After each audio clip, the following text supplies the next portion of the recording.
First, I sell this guy drugs. I then try to rob him, but fail. He pulls out a switchblade and lacerates me. In self-defense, I shoot him in the face. However, my high-quality meth has made him resistant to bullets. To even the odds, I too smoke my meth. It's called Tranquility by Mammal TV, and it's made with horse semen, Adderall, and prime hydration. Smoking it allows me to align my chakras and perform a 360 no-scope on this man. Man, the drug problem in this town is really getting out of control.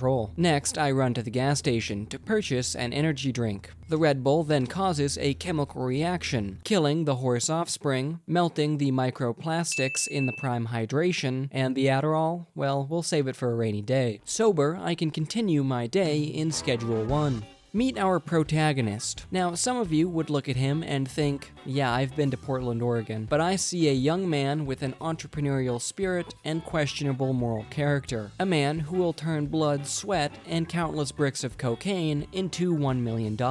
Now, you start out in Schedule 1 with only the clothes on your back, $300, and a trusty RV.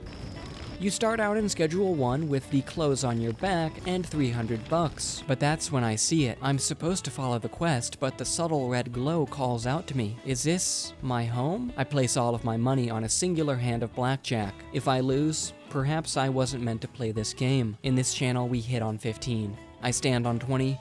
The dealer busts with a 24, and I bust, seeing that I have now doubled my money. God, I love gambling. Having a foundation of capital, I invest in the bare necessities: a cheap motel room, the supplies to grow weed in said hotel room, and most importantly, a skateboard. On your left, I drive my skateboard back to the casino to lose the rest of my money, but unfortunately it's closed. I then spend, I kid you not, 10 minutes trying to successfully shoot a basket. With an hour of game time under my belt, I have yet to actually sell any drugs. On the way to a payphone, I accidentally punch a woman. I didn't know the controls to the game. How was I supposed to know? With my quick thinking, I hide the body.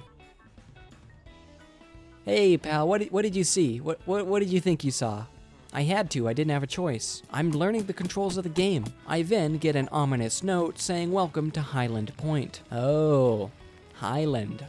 Like Highland. Growing marijuana is actually quite simple. Get a pot, pour some dirt in it, toss a seed in, cover it with dirt, and make sure to water it, and soon you will have OG Kush. You'll notice that all this stuff you use creates trash. I would recommend using console commands to remove all the trash that's been created by the NPCs in town. This game, quite simply, is not coded well enough for there to be loose cans of cuck around. Once my marijuana is fully grown, I can trim it and package the product into small plastic bags. Now I need to find customers that I can sell drugs to. I get briefly distracted by playing Egg Run on my TV and take to the streets. The way you get new customers is by walking up to total strangers and asking them if they'd like a free sample. Regardless of what heinous concoction you give them, this stranger will then ingest your drugs, and there is a chance they will become your customer. Eventually, these people will recommend me to their friends, expanding my network of junkies. After a few more rounds, I'm ready to upgrade to a bigger space. I bring my $800 to Miss Ming at the Fat Dragon. This allows me to purchase a bedroom behind the Chinese restaurant, which the developer, in his infinite wisdom, named the sweatshop. Here, I can buy more pots to grow even more product. Now you may hear a subtle siren noise interrupting our ASMR. This siren represents a town-wide curfew. You see, Highland Point is actually an authoritarian police state, and by getting the town addicted to illegal drugs, I'm actually engaging in non-violent resistance. You see a lowly drug dealer? I see a civil rights activist. After slinging some more dope, one of my customers says they know a guy named Benji, who, for a small fee, would become my eternal serf, selling drugs for me. This is a big step towards my end goal of fully automating having to actually play the game. I also purchase a mixing station. Here, I can combine my regular product with off-brand Viagra. This turns my normal OG Kush into LA Death. Do not give this to your local homeless man unless you are trying to start a family. I then give Benji my LA Death to distribute among the townsfolk. After making $10,000, I'm invited to shop at the local criminal warehouse. You know, where the criminals shop. Here I purchase an oven, a baseball bat for self-defense, and a woman named Linda. For a minor daily wage, Linda will live in the sweatshop and grow my weed. This gives me time to create new new interesting mixtures. By combining mouthwash, which the developer cleverly named Pistarine, you get it? It's like Listerine, but it's got piss, with OG Kush and a third secret ingredient, the secret ingredient being cough syrup, it creates what I call nature's lean. I think it could really catch on with the youth. That night, I get high and go to the casino. After losing most of my money playing blackjack, I decide to blow my remaining $500 at the slot machine.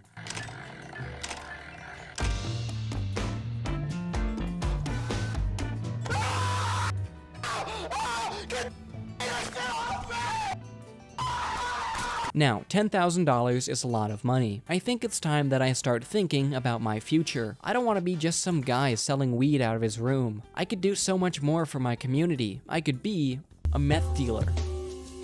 Now, some of you may be thinking, wow, you bought a meth house. But to me, this isn't just a meth house. To me, it's a house that I can cook meth in. If I combine pseudo, gasoline, and acid, I create liquid meth. Pour this liquid meth into a microwave oven, and before you know it, you have meth. But I don't want to be stuck in the kitchen all day cooking meth. I want to be outside, smoking meth and skateboarding. To that end, I hire more employees to cook the meth for me. The great thing about hiring employees is that I only have to pay them a few $100 a day, but I make way more than that from their labor. Someone should really look into this. Now, the good thing about meth, economically speaking, is that when I force feed it to the townsfolk, they are much more likely to become addicted. This is very good for business. So good for business that I've attracted the attention of the mafia. We meet up and I agree to partner with them. I then realize this turns the game into a series of MMO fetch quests and promptly break up with the mob over text. Now that I'm enemies with the mob, I'm going to need to reduce their influence to unlock new areas and get new customers. But how does one combat the mob? Surely some high-stakes gunfight, right? Wieners. I draw wieners. You see, each time I spray paint a wiener on the side of a building, the mob's influence grows weaker. It makes sense if you think about it. If anyone can just waltz into mob territory and draw a wiener, maybe they shouldn't be feared. But don't think this is some lowbrow dick joke. I draw white wieners. I draw black wieners. I draw green wieners. I draw abstract wieners. I stare into the abyss and ask, what is a wiener? Maybe the real wiener, dear viewer, was inside of you all along. Okay, I think if I say wiener again, YouTube is gonna send a pipe bomb to my house. So let's get back to cooking meth. I'm not content just crafting regular old peasant meth. After a series of Google searches that likely put me on a watch list, I now have the most profitable mixture. By mixing regular old meth with motor oil, cuck, painkillers, gasoline, more cuck, batteries, horse semen, and magic beans, I get a chemically pure form of meth called tranquility. And when you smoke it, you see God. At this point, I become a door-to-door tranquility salesman, going to each customer's house once a day for their refill. Soon the entire town is either a green cyclops, or they are pawning family heirlooms to become a green cyclops. But I have larger ambitions. Right now I'm doing all of the mixing and all of the distribution. That's a lot of the work of the production process. I won't get rich doing that. I use my meth money to buy a large warehouse and 10 employees. But we're not cooking meth.